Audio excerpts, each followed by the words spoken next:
from CA to permaculture now to Yeah, climate. even between all of that, there were a lot of different things that I dabbled into, different startups. I used to run a restaurant at one point. Yeah. Yeah, then How long ago was this? this was when I was 21, right outside college. That's the first thing I ever did. I started a Yeah. cafe with a couple of bunch of friends. The Black Box Cafe, that was my first ever stint before a couple of internships. Because when I was doing CA, I realized I can't be doing it for the rest of my life. Yeah. So that's what I was doing before the fellowship. Damn. I was living in Goa. So you've done around 10 different things, I Yes. think. Now I'm very curious to know, how did you even get to People Plus? Yeah, I mean, That was, I think, God sent in some way. I knew that I still wanted to build this thing that I was working on, but I didn't want to build a startup. I wanted to exit there, and I was quite clueless as to where I can do this, right? Where would I find the right people? yeah.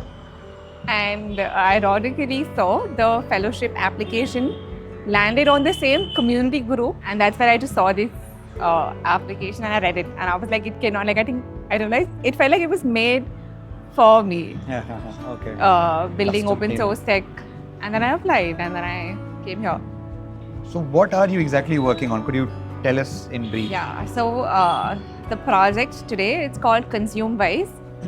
And what it does is it wants to build honest digital labels. Every time we buy like a packaged food product, we don't understand the labels, how the information is missing or it's misleading. If we can make those labels accessible, we can understand what's written, there's more transparency and accessibility, so we can make cleaner choices, healthier and more sustainable choices. So it wants to build like a repository of product wiki pages. This whole journey of 1.5 years, you said?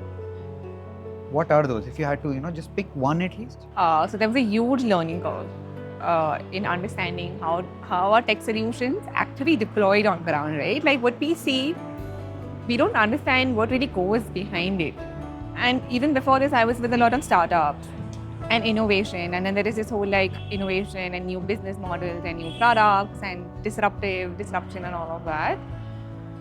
But in a lot of it, we forget the fundamental and the foundation of who's your customer, who's your, even if like we're a not-for-profit, but still who's your user, like ultimately who's going to be using what you're building.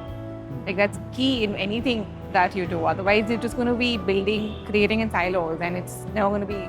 But I think this was a great space to sort of, it's a little bit like they push you in the deep end and then figure it out. Yeah, go explore. So it's a little bit like that. But it was fun. Yeah. Yeah. So, spending so much time here, going through all these experiences, learning new stuff, your fellowship is now coming to an end.